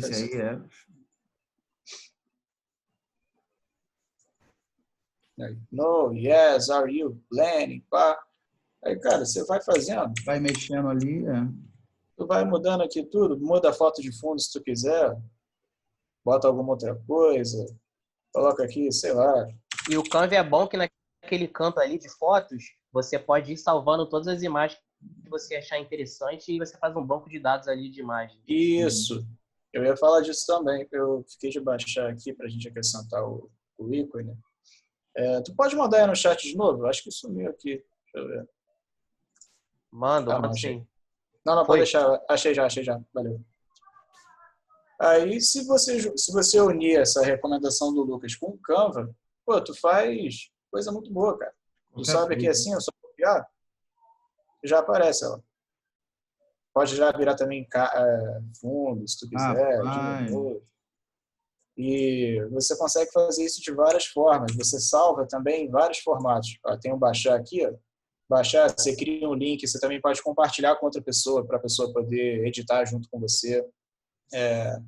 Tu consegue fazer, MailChimp, Pinterest, perfil do LinkedIn, WeChat, você imprime cartaz, panfleto, ele tem uma porrada de resolução. Na verdade, a missão do Canva é justamente isso, é virar um centro único para design gráfico para quem não é especialista em design gráfico. E eles estão conseguindo fazer isso muito bem. Eles têm evoluído bastante com o passar do tempo. Já tem várias opções legal, né? envolvendo edição gráfica. E fica até interessante uma observação aqui. Por exemplo, eu faço parte de uma rede de empreendedores da Fundação Telefônica Viva, eu sou um dos embaixadores dessa rede. Aí tinha um cara que ele ficava fazendo os posts lá. Na verdade, minha função lá, eu fico analisando os dados e tal. E tem até as fotos aqui que vocês estão vendo, que agora eu estou fazendo os posts dentro da nossa página fechada. Eu não sei nada de design, eu não sei fazer nada que preste, né, vamos dizer assim, para postar. Mas o Canva, cara, ele tá sendo a mão na roda. Porque quando o garoto precisou sair, ele falou, não, pode assumir. Então eu falei, não, posso, beleza. Aí eu fui ver o Canva, ele tem muito template, cara, que caraca, comprimição aberta. Ele passa batido mesmo, tipo, mesmo se você não souber muito, que é o meu caso, eu não sei fazer coisa muito bonitona, assim, em quesitos de design gráfico. Cara, a gente pode, por exemplo, no nosso grupo, a gente pode fazer o template das apresentações. Próxima apresentação, dia X. Aí faz no Canva, manda a imagem. Aí o pessoal, quem for de fora, pode ver, pode se interessar. São aplicações infinitas. E para a gente tem muito uso, porque a gente usa muito gráfico, muito fluxograma, muita figura explicando, né? Eu coloquei aqui, comandante, coloquei diagrama, né? Aí apareceram milhares de tipos de diagrama. Diagrama de Ishikawa, já pré-pronto, só colocar os dados. Pô. Pois é. Surreal, né? É uma mão na roda, é muito bom. O Canva é muito bom. Vou colocar o diagrama aqui, então. Bota aí. Se for em inglês, já vai aparecer mais ainda. Diagram.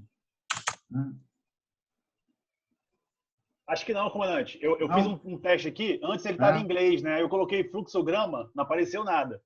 Aí mudei a linguagem para português, coloquei fluxograma, apareceram vários. Então, eu acho que ele reconhece até a linguagem que você utilizou como mãe. Entendi. Mapa mental.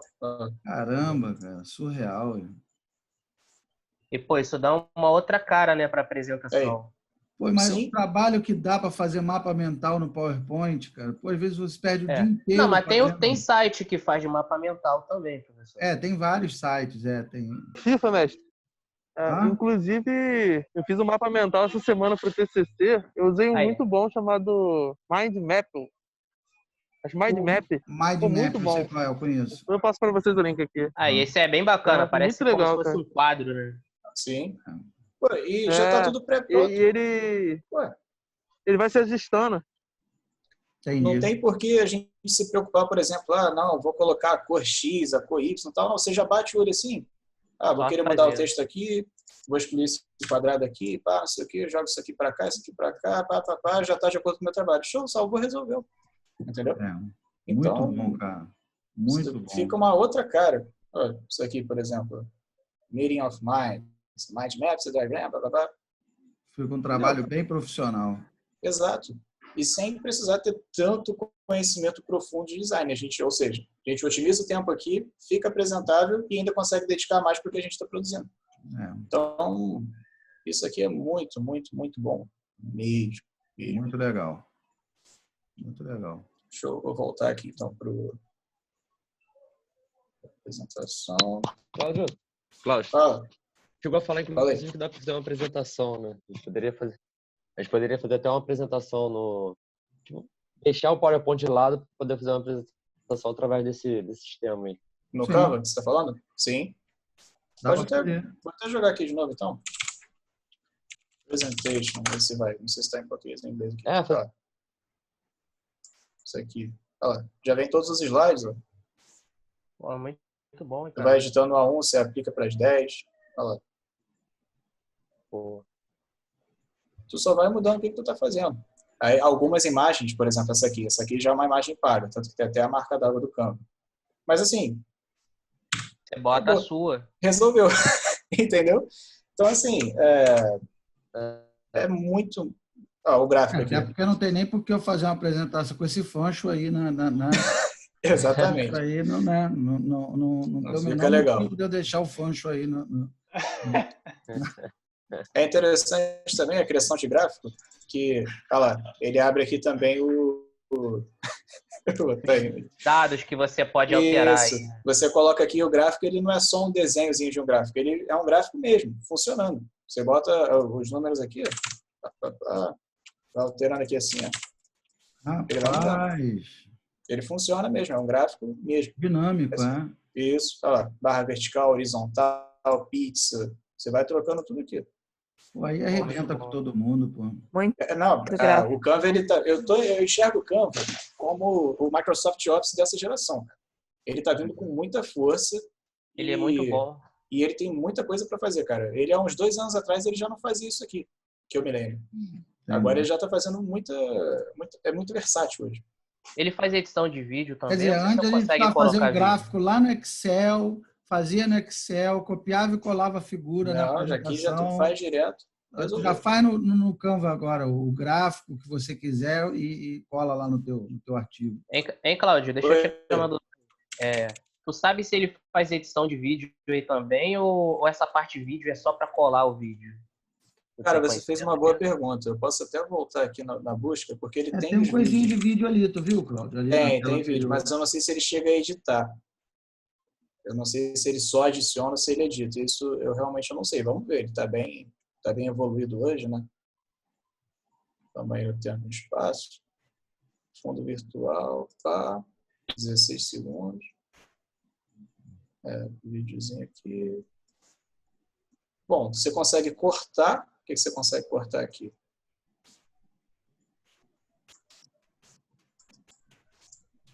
Eu não consigo tirar daqui a parar.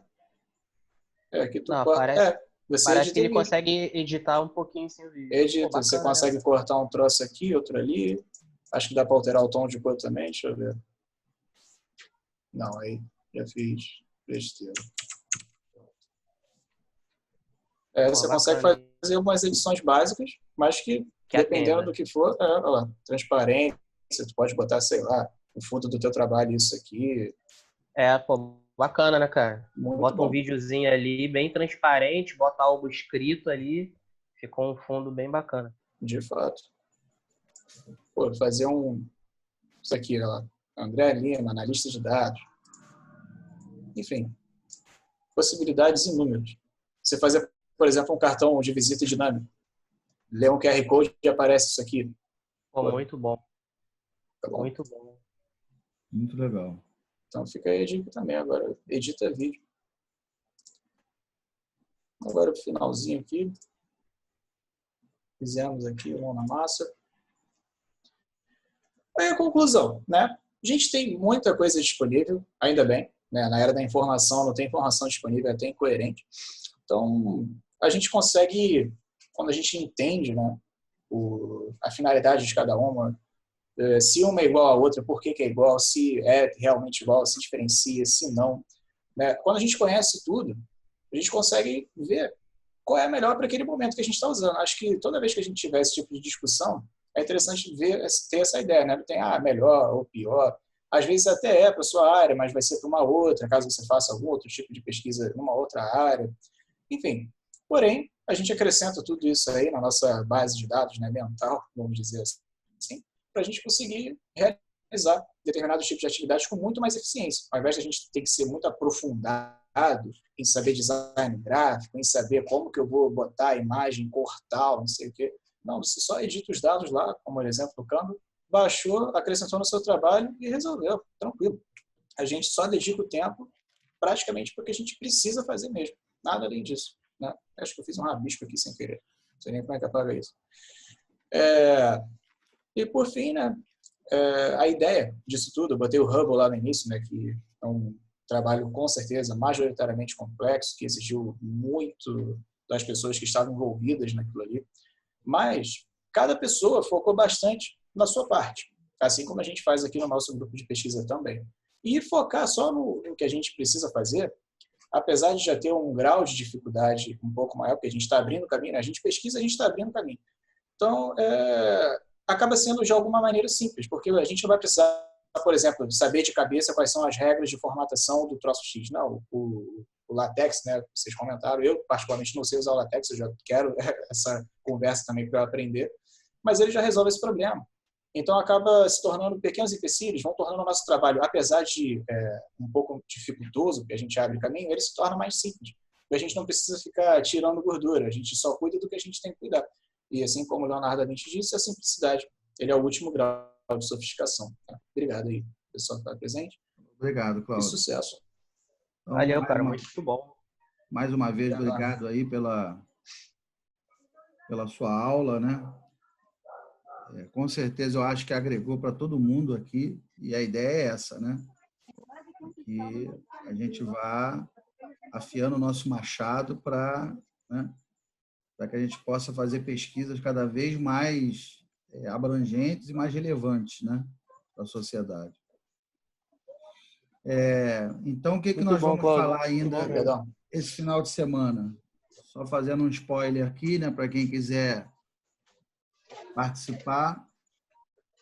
Hoje à tarde o Pablo vai falar sobre nuvem de palavras, que é um recurso também muito utilizado na pesquisa acadêmica. Né? Como é que se faz uma nuvem de palavras, quais são as ferramentas disponíveis. Né?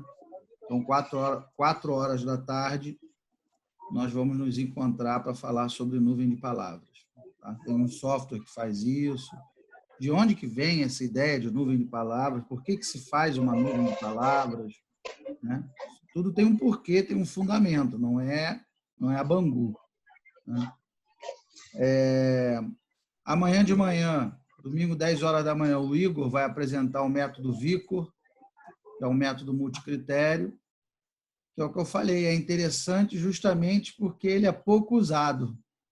Então, é uma oportunidade aí da gente despontar com trabalhos diferentes. Né? De repente, faz uma comparação de um método muito usado com o Vicor. Né? Comparando os resultados do HP com o Vicor. Pronto. Né? Ou até complementando, né, comandante? Vou utilizar o HP para calcular os pesos e jogar no Vicor, nos critérios. Exatamente. Né? Então, eu acho que essa apresentação aí do Igor vai ser bastante interessante para todo mundo, né? Mas aí eu sei também que cada um tem seus compromissos, né? Enfim, é o que eu sempre falo, se não é divertido, então não faça. Tem algum problema, vai resolver o seu problema, depois você assiste, né? A ideia não é, de maneira nenhuma, me tornar um peso para ninguém. Eu quero ajudar. Se eu não puder ajudar, não é atrapalhar que eu vou, né? Então, quem puder comparecer, venha. Quem não puder, depois, uma outra oportunidade, a gente conversa sobre o assunto. E à tarde, o Maeda, eu falei para ele aprender a mexer lá no software Super Decision e calcula lá os resultados do método ANP, o Super Decision. Eu tinha até falado com o Cláudio para ver isso, mas aí acabou que eu acabei vendo outras coisas com o Cláudio, enquanto eu estou vendo essa outra. É aquela história, né? Justamente o que a gente está falando. A gente tem que pegar o que cada um tem de, né, de melhor. O Cláudio tem mais essa pegada de inovação, então, quer dizer, eu já joguei ele para essas ferramentas e tal, eu sabia que ele ia fazer bem, e já joguei o ANP e o Super Decision para o Maeda dar uma olhada para a gente, e vai ser amanhã à tarde. Amanhã, 4 horas da tarde, vamos falar sobre o método ANP e o software Super Decision. Ele vai ensinar... Ele conseguiu baixar direto do site do Super Decision? Ele conseguiu baixar. Conseguiu? Tem alguma treta lá, não sei o que é. Tem alguma coisa lá, ele conseguiu baixar o Super Decision. Né? E aí a gente vai aprender a mexer no Super Decision. Eu tenho uma ideia do que é o método. Eu estudei na época na COP, há mais de 10 anos. E ele é um método muito interessante porque ele é uma evolução do AHP. Né? Quando chegar a hora, eu vou explicar por quê. Né? Ele é o avanço, o Saat viu, o Saat que criou o HP, né, ele percebeu que o HP ele tinha algumas limitações. E aí o ANP, né, o Analytic Network Process, ele é um avanço do HP, é um HP aperfeiçoado, vamos dizer assim. Né? Então é isso que nós vamos falar nesse final de semana. Para o próximo, eu estou programando, fora depois eu vou ver com o Miguel, né, o látex e tal. Mas para o próximo final de semana, de manhã, eu vou falar sobre o Traveling Sales Main Problem com o Thiago, né, no canal Stat Dados. 10 horas da manhã. À tarde, 16 horas, o Igor vai falar no Mendeley, no sábado que vem. Né, vai ensinar a gente vai falar sobre essas ferramentas de gestão de referências e vamos fazer uma atividade prática aí utilizando o Mendeley. Né? No domingo, 10 horas da manhã, se o Miguel puder, eu queria ver, eu já conversei com ele sobre aquela dinâmica da apresentação do artigo. Né? Ele vai mostrar o artigo que ele apresentou no SPALM e mais ou menos o que deve constar no PowerPoint, né? Quais os itens que devem constar, e aí ele vai fazer uma apresentação assim linear, né, para vocês verem mais ou menos qual é o timing da apresentação para ela fechar em 15 minutos com início, meio e fim, né? Então a ideia é que vocês já peguem mais ou menos esse, que daqui a pouco quem ainda não apresentou vai apresentar, né? Em algum congresso, e já nesse ano, inclusive, porque muitos congressos serão online. Né? Então, o SBPO será online, né? Provavelmente o Simpep deve caminhar para ser online. Então, todo mundo aqui que tiver artigo aprovado, efetivamente, vai ter que apresentar e não pode varar o tempo. Né? Então, eu já pedi o Miguel já para fazer essa apresentação, já para vocês, mais ou menos, modularem a cabeça de vocês. Tá? E à tarde, no domingo que vem à tarde, o Cláudio vai falar sobre IoT e tecnologia embarcada. Tá? Eu achei bem interessante, ele me propôs esse tema. Então, essa é a nossa agenda para essa semana e para a semana que vem. Eu não sei como é que vai ficar essa história de pandemia, né? Conforme for passando, eu vou agendando outros temas, né? Miguel falou aí, eu acho que o látex é bem interessante a gente fazer. Né? Daqui a pouco todo mundo vai cair no látex e não tem jeito. Né? Então, acho interessante a gente ver essa ferramenta. Tá bom? Então, é isso. Obrigado aí a todo mundo. Alguém ficou com alguma dúvida? Quer falar alguma coisa? Ou podemos encerrar? Mestre, eu queria só agradecer ao Cláudio aí. Eu, particularmente, tem uma dificuldade muito grande, Cláudio, com o design, é o que você falou, né? A gente tem que amolar o machado e, cara, eu tenho uma dificuldade muito grande. Assim, é muito melhor que eu empregue meu esforço em outras coisas, né? E o Canva aí tá mostrando que existe uma possibilidade que eu não conhecia, né? Eu até conheci o Canva, mas não sabia que ele fazia tanta coisa, cara. Então, te agradecer bastante aí. Valeu, tamo junto. Ô, professor. Tá bom? Oi, quem tá falando? Vitor Rosenberg. Parabéns de novo, Cláudio. Desculpa até o pessoal não participar tanto aqui, eu tô meio atribulado de trabalho hoje, mas à tarde eu vou participar. Eu queria saber se o senhor vai fazer upload desse encontro agora no teu canal. Beleza. É que eu acompanhei por alto, mas assim, me interessou bastante, cara. Me interessou bastante. Desculpa não ter participado e parabéns, Cláudio. Valeu, irmão. Não, beleza. Cada um é o que eu falo. O Corcunda sabe como se deita, né?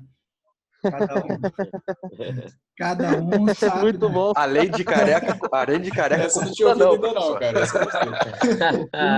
Essa aí eu vou colocar no cabelão de conhecimento, comandante. Essa não é nada aí. Vou colocar nas referências do Mendeley, essa aí, mano. Rapaz, ainda bem que tá gravado, né, cara? Porque pra não perder, mano. Vou anotar não perder, pô. Cunda sabe como se deita. Essa aí eu vou até... Sensacional. Essa eu não tinha ouvido, não. Rapaz, na Marinha não existe concurso para fragata, né, rapaz? Você leva quase 30 anos para chegar na fragata, né? Você vai ouvindo essas pérolas navais, né? Então, eu estou querendo dizer para o Vitor que eu entendo, né? Ele tem o trabalho dele e né, ele tem que dar conta lá, depois ele se vira, ele dá o jeito dele. Né? Então, cada um, né? O Corcunda sabe como se deita. Então, cada um vai se safando como pode. Né? Então, tá bom, pessoal. Então, à tarde, quem puder, nos encontramos aí às 4. Tá? O Pablo vai apresentar. Obrigado aí, pessoal. Obrigado, mestre. Esse é o mesmo link? Vai abrir um link novo. Valeu, galera. Mestre ou Cláudio, se vocês puderem me mandar essa apresentação só para eu... Eu vou mandar. Eu vou disponibilizar. O Cláudio já me mandou. Eu vou botar o vídeo lá no YouTube e vou disponibilizar a apresentação. Maravilha, mestre. Obrigado, hein? Valeu. Obrigado, Cláudio. Gente, valeu. Valeu, Cláudio. Parabéns aí, meu amigo. Obrigado. Obrigadão. Até as 4, rapaziada. Até mais tarde. 4.